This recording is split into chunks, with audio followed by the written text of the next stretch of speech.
नमस्कार स्टूडेंट्स। सेनापति तीसरे पाठ के प्रश्न उत्तर देखिए। पहला प्रश्न है, कवि ने किस ऋतु को ऋतुराज कहा है?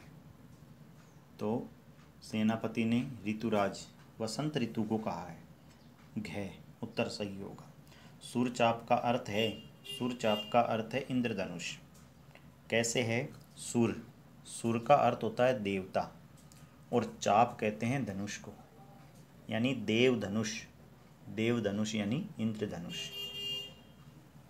कविता में बंदी जन किसे कहा गया है? देखो, सबसे पहले बंदी जन का क्या अर्थ होता है वो देखिए। पुराने टाइम में जब दो राजाओं के मध्य युद्ध होता था, एक राजा जीतता था, एक राजा हारता था। जो राजा हार जाता था वह अपने आप को जीते हुए राजा को समर्पित कर देता था और उसकी सेना को और उसको बंदी बना लिया जाता था। और वो बंदी बनने के बाद में जो राजा जीता है उसका यश गान करता है, उसकी प्रशंसा में शब्द कहता है, वो होता है बंदी जन। तो इस कविता में बंदी जन कोयल को कहा गया है। उत्तर आपको इतना ही लिखना है कि कविता में बंदी जन कोयल को कहा गया है। प्रिय ने किस ऋतु में वापस आने के लिए प्रेयसी को कहा था? प्रेयसी कहते हैं प्रेमिका को, प्रिय यानी प्रेमी। प्रिय ने वर्षा ऋतु में वापस आने के लिए प्रेयसी को कहा था।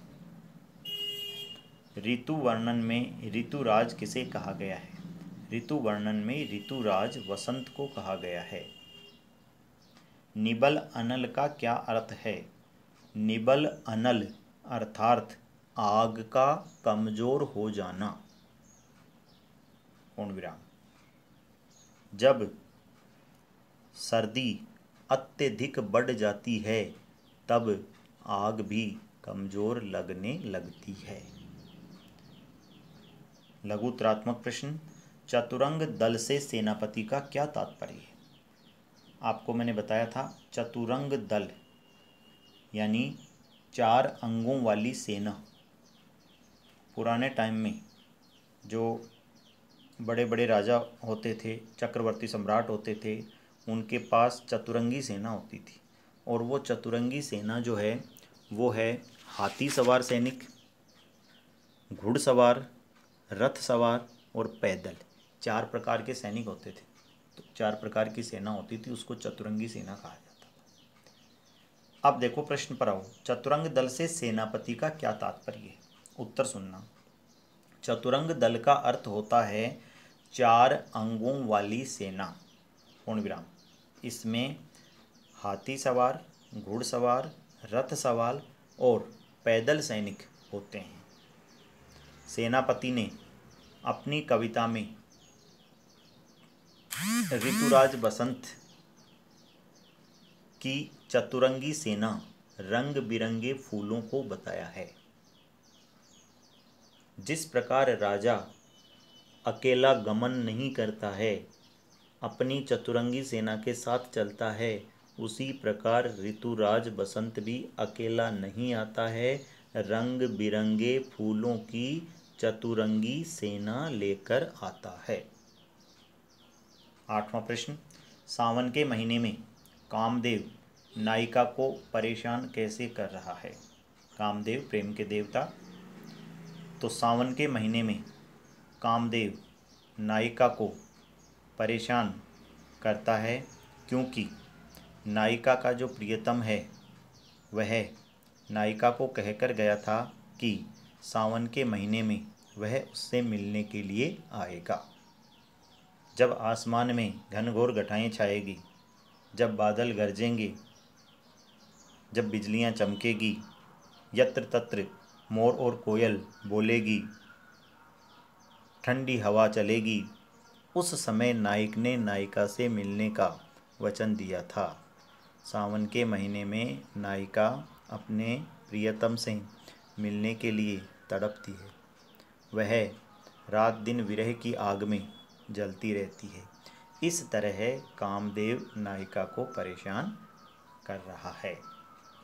ग्रीष्म ऋतु में बादल और हवा की क्या स्थिति हो गई। ग्रीष्म ऋतु में बादल और हवा की स्थिति का वर्णन करते हुए सेनापति ने कहा है कि जब भयंकर गर्मी पड़ती है तो धरती और आसमान दोनों जल रहे होते हैं।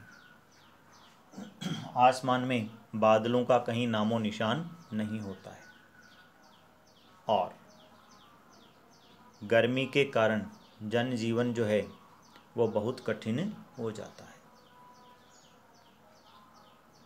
निबंधात्मक प्रश्न में है, सेनापति का ऋतु वर्णन हिंदी साहित्य में अनूठा क्यों माना जाता है।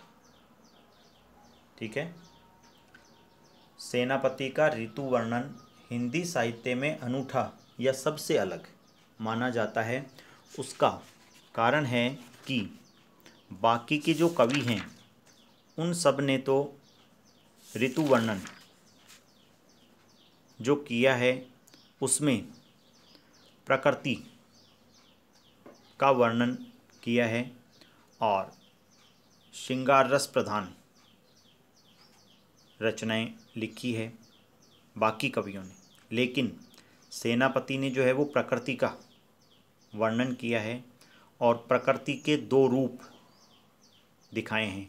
एक होता है उद्दीपन रूप और एक होता है आलंबन रूप।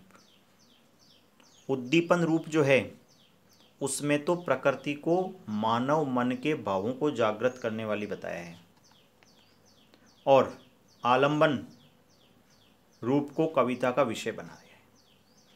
कवि सेनापति ने प्रकृति वर्णन की इसी विशेषता से हटकर आलंबन प्रधान कविता का या प्रकृति का वर्णन किया है। सेनापति ने सभी ऋतुओं का विभिन्नतापूर्वक चित्रण किया है और सभी ऋतुओं में प्राकृतिक छटा और प्राकृतिक रूप को बहुत ही विस्तार और सजीवता के साथ वर्णन किया है। इसमें कवि ने वसंत को एक राजा की भांति बताया है, ग्रीष्म और वर्षा को श्लेष के माध्यम से स्पष्ट किया है, फिर वर्षा ऋतु का अलग से वर्णन किया है और सर्दी की ऋतु को एक सेनापति की भांति बताते हुए कहा है कि जिस प्रकार सेनापति शत्रु दल पर आक्रमण करता है उसी प्रकार शीत ऋतु रूपी सेनापति जो है वो जन समुदाय पर आक्रमण करता है। अगला प्रश्न है 11वां, पठित काव्यांश के आधार पर शीत ऋतु का वर्णन करो। शीत ऋतु का वर्णन आखिर वाला जो कविता आपको बताया था वो उसका सारा अर्थ आपको लिख देना है। कैसे लिखना है कि कवि सेनापति ने शीत ऋतु को एक सेनापति की भांति दर्शाते हुए बताया है कि जिस प्रकार सेनापति शत्रु दल पर आक्रमण कर देता है उसी प्रकार शीत ऋतु ने जन समुदाय पर आक्रमण कर दिया है। इससे आग कमजोर हो गई है और सूर्य भी ठंडा पड़ गया है। ठंडी हवा जो है वह इस सेनापति के विषम तीरों की भांति शरीर में चुभ रहे हैं। गर्मी का कहीं आभास नहीं होता है। गर्मी जो है मानो इस शीत रूपी सेनापति से डर के घर के कोनों में कहीं छिप गई है।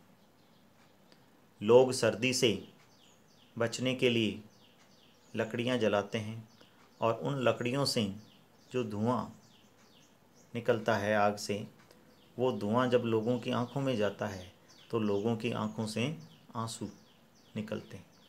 उन आंसुओं को देखकर ऐसा लगता है कि मानो सब लोग सेनापति से डर गए हैं, भयभीत हो गए हैं और रो रहे हैं। लोग सर्दी भगाने के लिए मानो आग पर पड़ने को तैयार हो जाते हैं। सभी लोग गर्माहट को अपने हृदय के पास रखना चाहते हैं। सभी लोग हाथों को फैलाकर गर्म करके उन हाथों को छाती के पास लाते हैं जिससे छाती में गर्माहट आ सके। इस तरह से ये शीत ऋतु का वर्णन कवि ने किया है।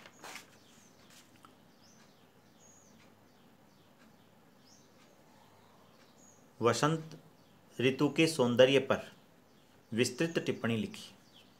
तो वसंत ऋतु जो है उसकी सुंदरता पहला ही कविता अपन ने पढ़ा था, उसका पूरे का अर्थ आपको लिख देना, ठीक है। और व्याख्याएं निम्नलिखित पंक्तियों की सप्रसंग व्याख्या करो। इसमें आपको बरन बरन तरु फूले उपवन वन आवत वसंत ऋतुराज कहिए थे, ये वाला कर दो तो फिर आपको 12वां प्रश्न करने की आवश्यकता नहीं। 12वां प्रश्न रहने देना। 13वें का कह पहली व्याख्या आपको करनी है। व्याख्या आपको कैसे करनी है वो आप ध्यान से सुन लीजिए।